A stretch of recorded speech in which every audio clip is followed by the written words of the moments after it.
Hello दोस्तों, आज के करंट अफेयर्स देखते हैं। पहला क्वेश्चन, निम्नलिखित कथनों पर विचार कीजिए। पहला कथन है, भारत विश्व का दूसरा सबसे बड़ा इस्पात उत्पादक देश है। दूसरा कथन क्या कह रहा है, चीन विश्व का सबसे बड़ा इस्पात उत्पादक देश है। तीसरा कथन क्या कह रहा है, भारत विश्व का सबसे बड़ा इस्पात निर्यातक देश है। इसका ऑप्शन हो जाएगा एक और दो। एक और दो। स्टील उत्पादन में स्टील उत्पादन में सबसे पहले कौन आता है, चाइना। फिर दूसरे नंबर पे भारत, तीसरे नंबर पे जापान। और निर्यात की दृष्टि से अगर देखें, चाइना, जापान और तीसरे नंबर पे दक्षिण कोरिया। आपको याद रखना है, उत्पादन में भी चाइना है और निर्यात में भी चाइना है। दूसरे नंबर पे भारत सबसे बड़ा उत्पादक है दूसरे नंबर का, और उपभोक्ता नंबर का। राष्ट्रीय इस्पात नीति कब शुरू की गई है, 2017 से। 2017 से। आपको यह भी याद रखना है, इस्पात उत्पादन का 2030 से 31 तक एक लक्ष्य रखा गया है। कितने टन का, 300 मिलियन टन का। ये आपको याद रखना है। दूसरे क्वेश्चन पे आते हैं। निम्नलिखित कथनों पर विचार कीजिए। पहला कथन है, भारत ने 26 नवंबर को संविधान दिवस मनाया। संविधान सभा ने 26 नवंबर 1949 को संविधान अंगीकृत किया। और तीसरा कथन है, संविधान 26 जनवरी 1950 को लागू हुआ।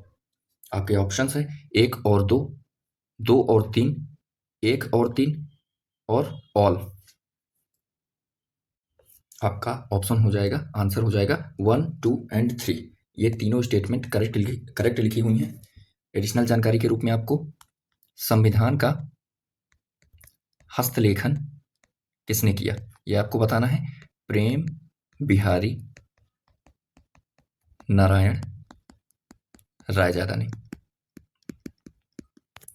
संविधान सभा की पहली बैठक कब होती है, 9 दिसंबर 1946। लास्ट बैठक कब होती है, 24 जनवरी 1950। संविधान सभा के अस्थायी सदस्य कौन थे, सच्चिदानंद सिन्हा। सच्चिदानंद सिन्हा। स्थायी सदस्य, स्थायी अध्यक्ष राजेंद्र प्रसाद। राजेंद्र प्रसाद। आपको बताना है कमेंट बॉक्स में, संविधान हत्या दिवस कब मनाना स्टार्ट हुआ और कब मनाया जाता है। तीसरे क्वेश्चन पे आते हैं। निम्नलिखित कथनों पर विचार कीजिए। पहला कथन क्या कह रहा है, पीएम किसान योजना किसानों को प्रत्यक्ष आय सहायता प्रदान करती है। दूसरा कथन कह रहा है, योजना के अंतर्गत राशि डीबीटी डायरेक्ट बेनिफिट ट्रांसफर के माध्यम से भेजी जाती है। तीसरा कथन कह रहा है, इसका लाभ केवल भूमिहीन कृषि मजदूरों को मिलता है। आपके ऑप्शन ये हैं।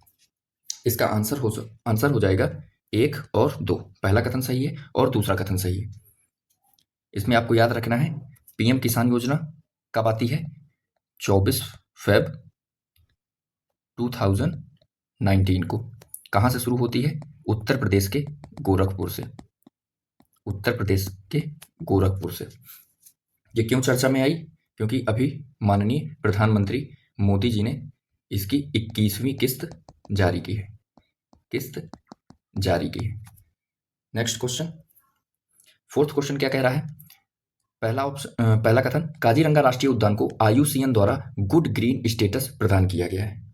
दूसरा कथन कह रहा है, यह दर्जा प्राप्त करने वाला भारत का पहला विश्व धरोहर स्थल है। तीसरा कथन कह रहा है, काजीरंगा अरुणाचल प्रदेश में स्थित है। आपके ऑप्शन है ये। इसका आंसर हो जाएगा 1 एंड 2। काजीरंगा राष्ट्रीय उद्यान को IUCN द्वारा गुड ग्रीन स्टेटस प्रदान किया गया है, बिल्कुल सही लिखा है। और यह दर्जा प्राप्त करने वाला भारत का पहला विश्व धरोहर स्थल है, यह भी बिल्कुल सही है। और काजीरंगा अरुणाचल प्रदेश में नहीं है, आपको याद रखना पड़ेगा। यह कहाँ है, असम में।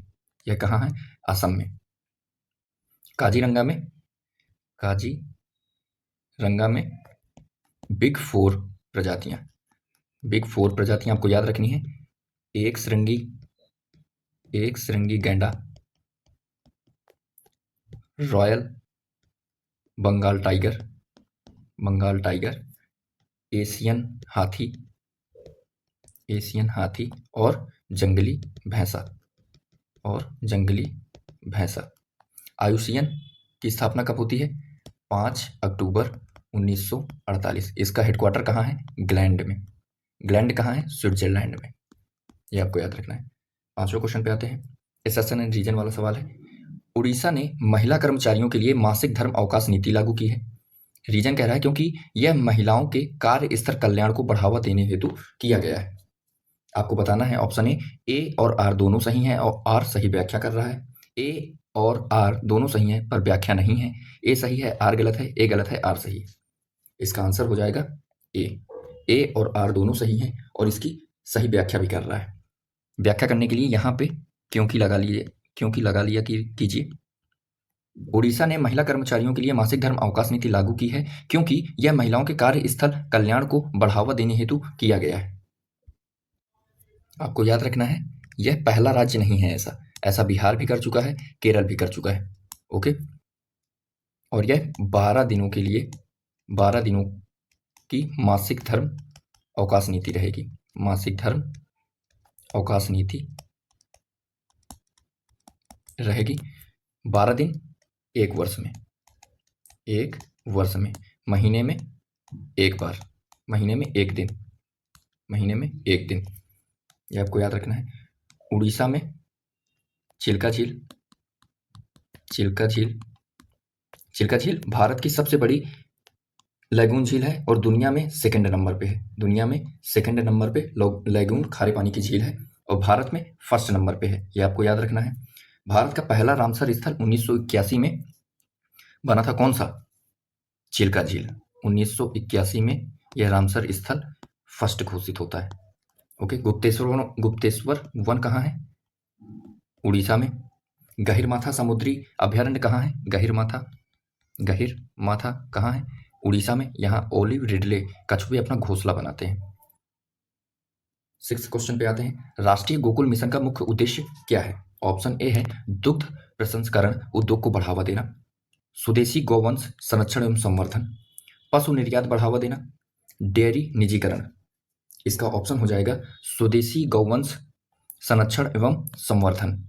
राष्ट्रीय गोकुल मिशन कब स्टार्ट होता है? दिसंबर 2014। क्यों स्टार्ट होता है? नस्ल सुधार के लिए, स्वदेशी संरक्षण के लिए, प्रोडक्शन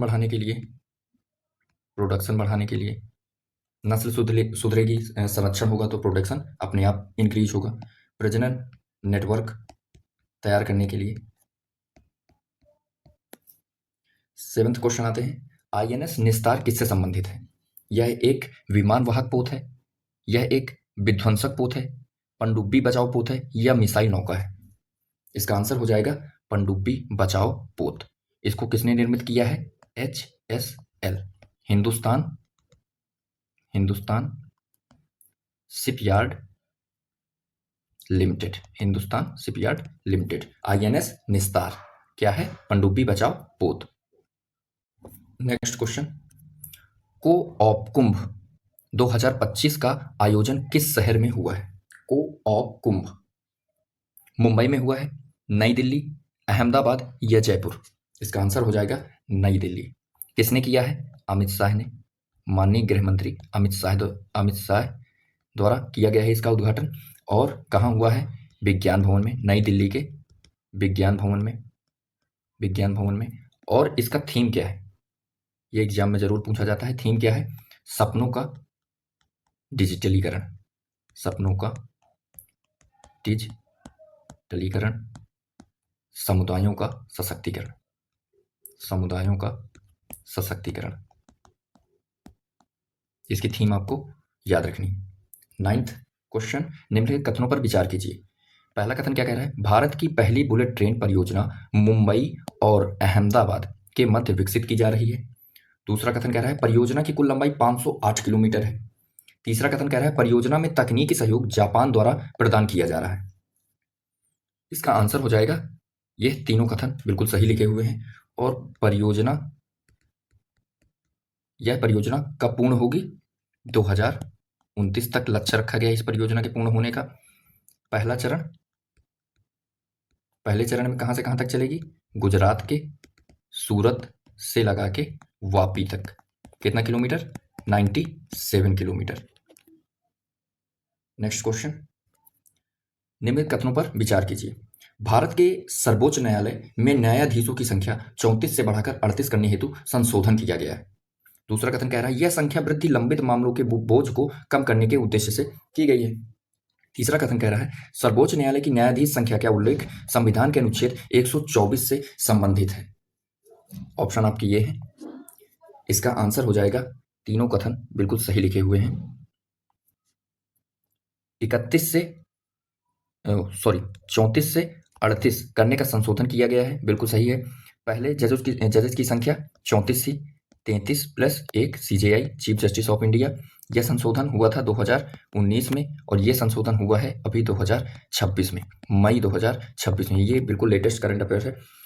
क्यों बढ़ाई गई है? संख्या वृद्धि लंबित मामलों को बोझ को कम करने के उद्देश्य से की गई है, बिल्कुल सही लिखा है। सर्वोच्च न्यायालय की न्यायाधीश संख्या का उल्लेख संविधान के अनुच्छेद 124 से संबंधित है, बिल्कुल सही लिखा है। इसका 124 एक आर्टिकल से यह संबंधित है। इसकी एडिशनल जानकारी ले लेते हैं।